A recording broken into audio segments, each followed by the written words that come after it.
So I'm a fourth generation carpenter. Basically, work with my hands most of my adult life. So on my father's side, my father, my grandfather, my great grandfather were all carpenters. I'm the first one to actually build furniture. My father, who actually didn't practice carpentry as a profession, but was always really good as a carpenter. He was in quality control most of his whole life, so you can imagine how that was growing up with him, doing things right the first time and always doing a good job.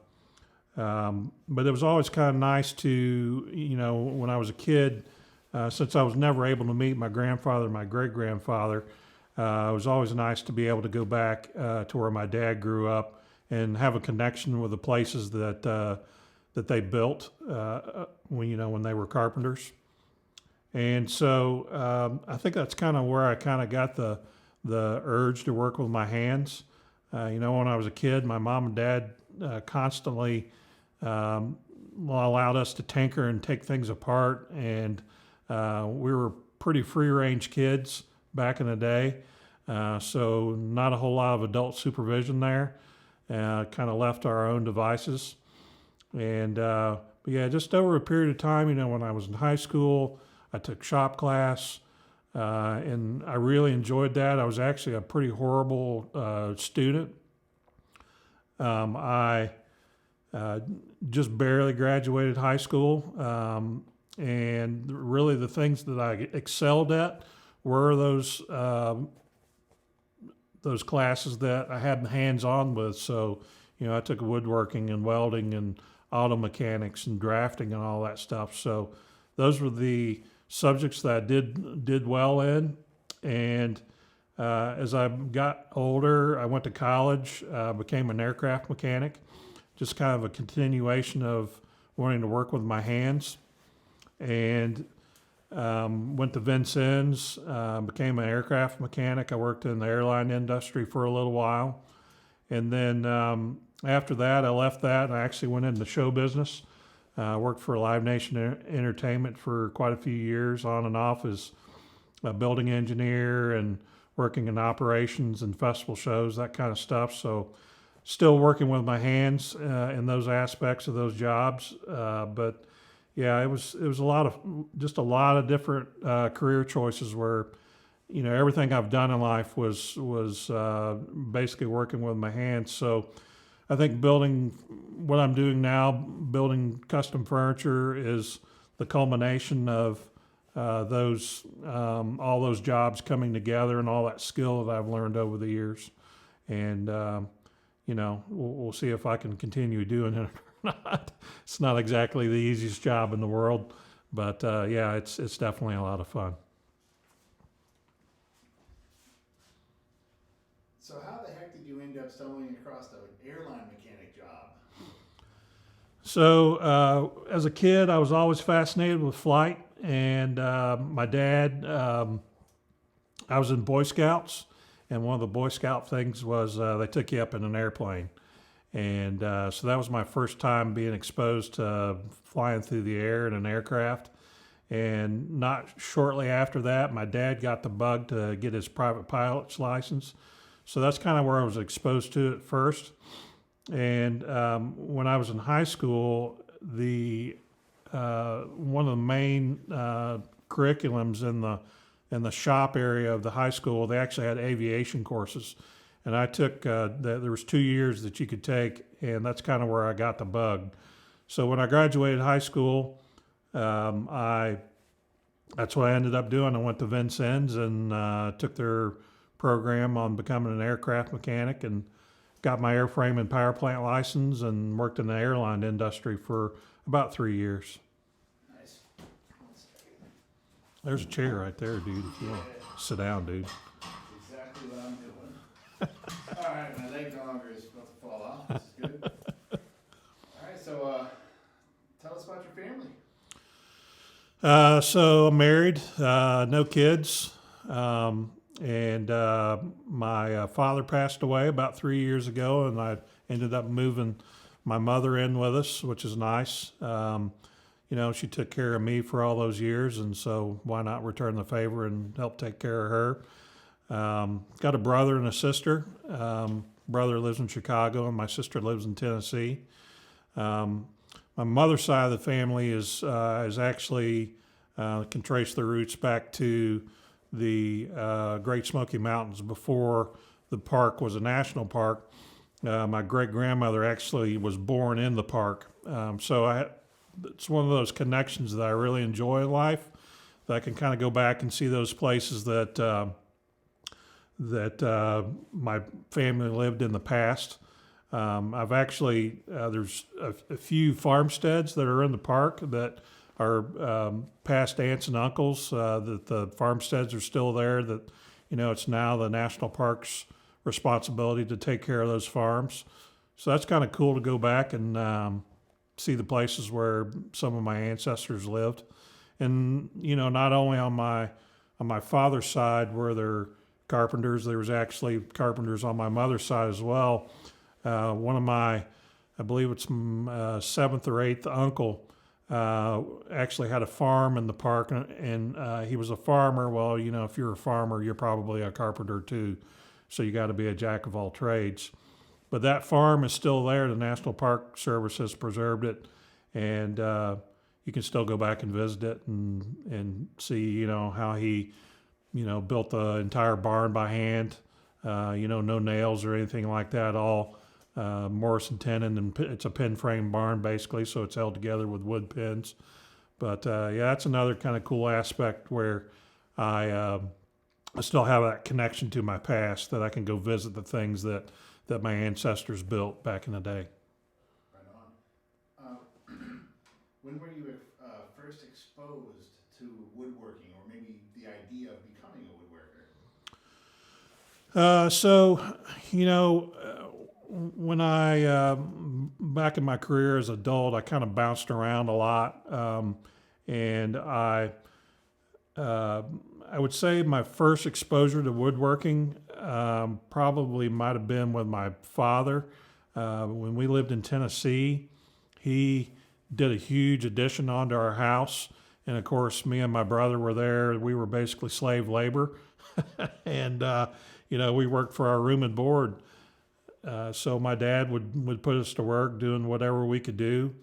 I think as far as woodworking, like I said, I've got that connection to my grandfather and my great grandfather to go back and see those places that they've built by hand, and so I feel like that I've kind of been exposed to, in one way or another, kind of woodworking all my life. Not only woodworking but working with my hands.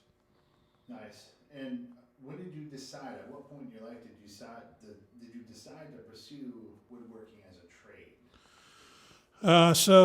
For about 10 years, I ran a general contracting business where we did all types of construction.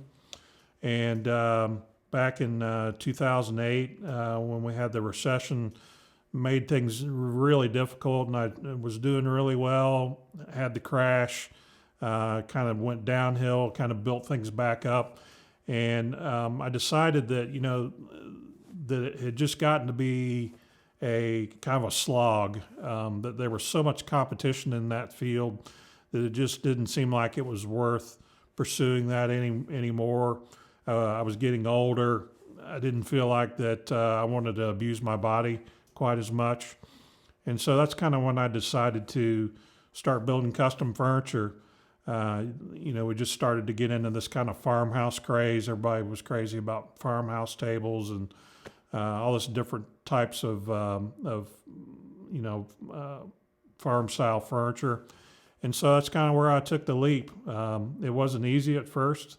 I had to give away probably, 10 to 15 pieces just to kind of get my name out there at first. But I've been really happy doing it. It's a real challenge. I don't really do the same thing every day.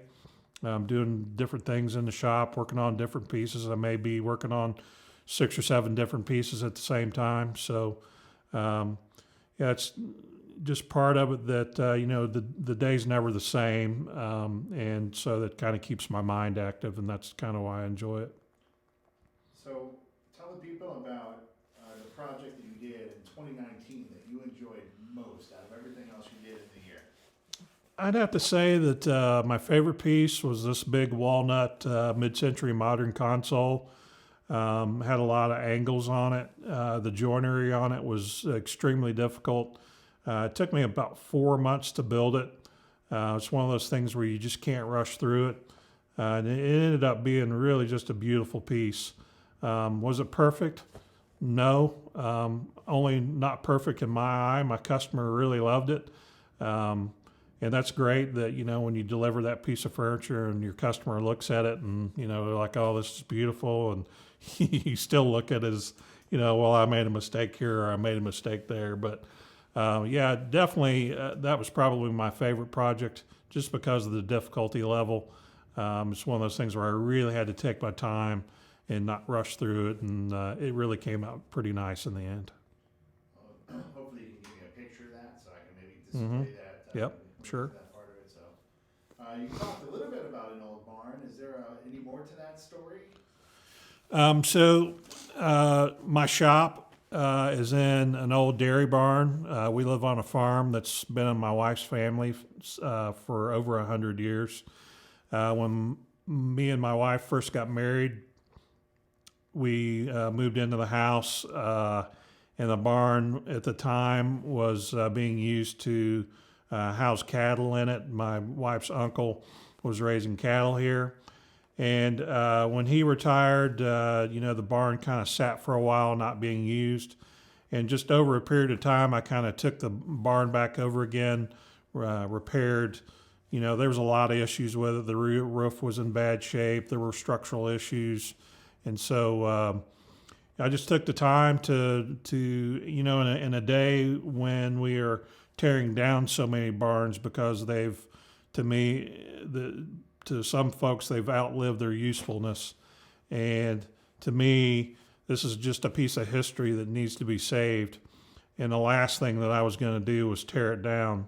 So the great thing about it is, I get a lot of inspiration daily just from the building that I work in all day long. It's an old pin frame barn built in 1905. Started out life as a dairy barn, sheltering dairy cattle and my wife's family milking, 60 head of cattle or 60 head of dairy cows in here. And yeah, it's just kind of nice to carry that lineage on and have this beautiful barn to work in every day. Oh, that's awesome. What do you consider to be your signature piece?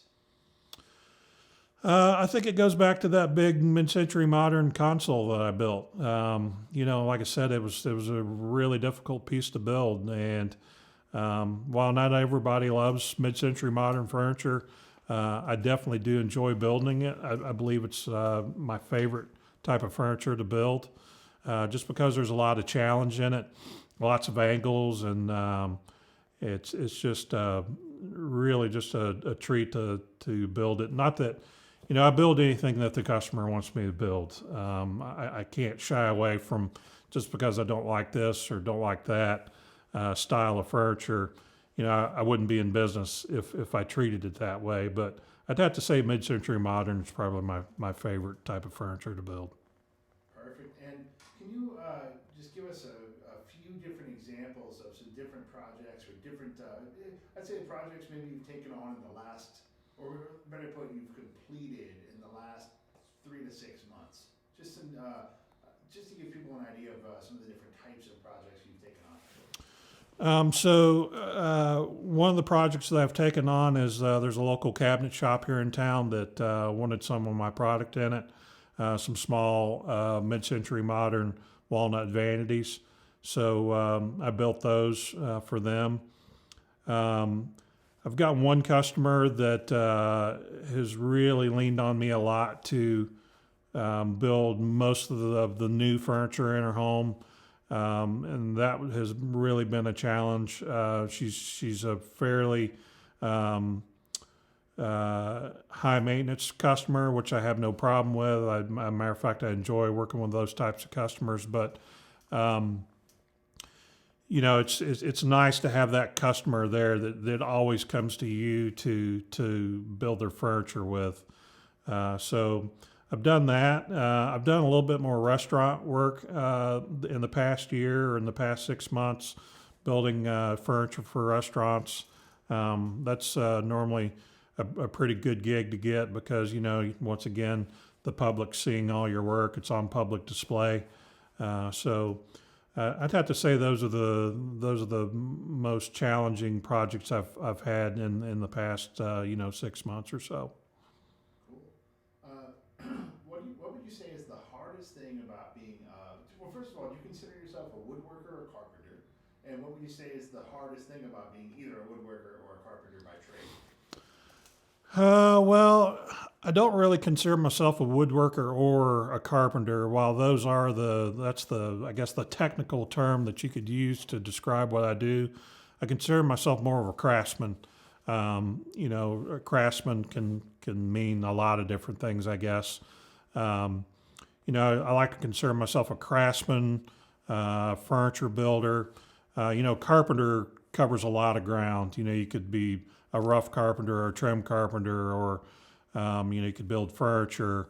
There's a lot of different carpentry levels out there. So I get a lot of people a lot of times that ask me, well, do you feel like you're an artist or a craftsman? I feel like you got to be a little bit of both. A lot of times people will just kind of give you free range on a project to kind of build. They kind of give you the idea of what they want, and then you're just given free range to kind of build kind of whatever you want as long as it's close to what they want. So in that fact, I think that there's a lot of artistry that comes out of that because you're allowed to be a lot more creative. But when it comes right down to it, I consider myself a craftsman, and to me, a craftsman is the type of person who never stops learning. I mean, I try to challenge myself every year to try to learn another skill that will push my boundaries a little bit and help me be a better craftsman. I've always never been afraid to learn anything new, but woodworker's fine if you want to call me that, or a carpenter. I work with wood all day long. I think craftsman is the term that I really like to be called. All right. So on that note, as a craftsman, what would you say is the hardest thing about being a craftsman by trade? The hardest thing about being a craftsman, for me, I think there's times where, I can't really call myself a perfectionist, but I do like things to be somewhat perfect. And, when you're building a piece of furniture, you can only spend so much time on it. You've given yourself, when I build a piece of furniture for a customer, they've paid a certain amount of money to build that piece of furniture. So it's all about making sure that you're managing your time properly when you're building a piece of furniture. And, there's times where I've built pieces of furniture that I didn't make a lot of money on it because I spent so much time on it. So I'd say that's the hardest part, is knowing when to stop. You can only go so far and still make money in this profession. And, there's a lot of people out there that are way more highly skilled than I am, and can do things a lot quicker than I can. I like to take my time on a piece of furniture and make sure that it's done right. Is it perfect every time? No. Is it fine for the customer? Absolutely. I feel like that the pieces of furniture that I build will be hopefully passed on through generation to generation, just like some of the furniture that I have that my parents owned will, I now own, and hopefully someday I'll be able to pass those on down through my family as well. So. Yeah, I know a friend of mine who's a handyman. Actually, a friend of mine, he used a friend of his a handyman. Everything he did, he came out and admitted, he's like, look, everything. There's so many small little mistakes and issues that nobody would ever know about, but it's there. And that's just what it is. And the art of it is figuring out how to work through that stuff. So, Yeah. last question I have. Let's see if we can get it done in 4.5 minutes or less. Do you have any particular causes that you stand for that you'd like people to know about? Yeah, so I'm on the board of directors of a local land trust here in Indiana called Niches Land Trust.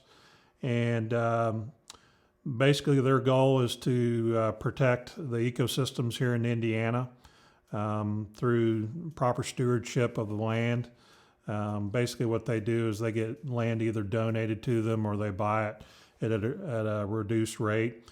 And basically, what they do is they try to take that land and either A, turn it back into what it used to be, whether it was hardwood forest or prairie, or those properties that are already forested or have prairies, try to maintain those to help reduce the encroachment of invasive species and just protect the natural world.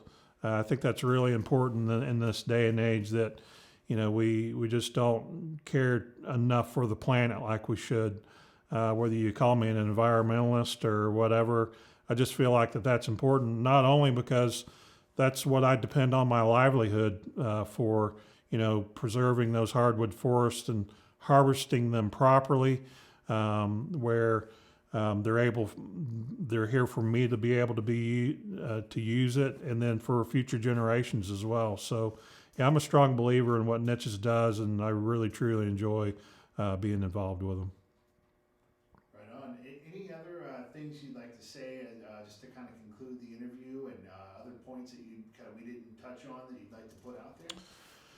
You know, I think that one thing that I want people to know is that I'm a small business. I'm basically a one-man show, and when you go out and you're looking for that next piece of furniture, consider that local craftsman as someone maybe to purchase that piece of furniture from. And don't always think that it's something that's super expensive that I can't afford. You never know until you go and you come and talk to me whether I'm going to be able to do it with your budget or build the piece of furniture with your budget. But yeah, just remember that, small businesses are what make the world go around. And just always remember to try to support your small businesses where you live. All right, I'll throw out one more question. Do you have any big goals for 2020? Anything you want to accomplish this year? Big goals for 2020, just to keep on making money. I mean, that's important. It takes money to live. And while I'm not getting rich doing this, that was never my goal. I really do want to try to keep pushing my craft. That's part of the enjoyment that I get out of it. And trying to just get better and better every day. Like I said, you always make mistakes. Anybody that does this work that tells you that they don't make mistakes is not telling the truth. So I think in 2020, I've really starting to try to push my skill a little bit more and making sure that, I'm keeping my chops sharp. Right on. Cool. Good to go. Thanks, sir. All right. How was it? I do good. What's that? I do good. I thought you did good. I say, too much.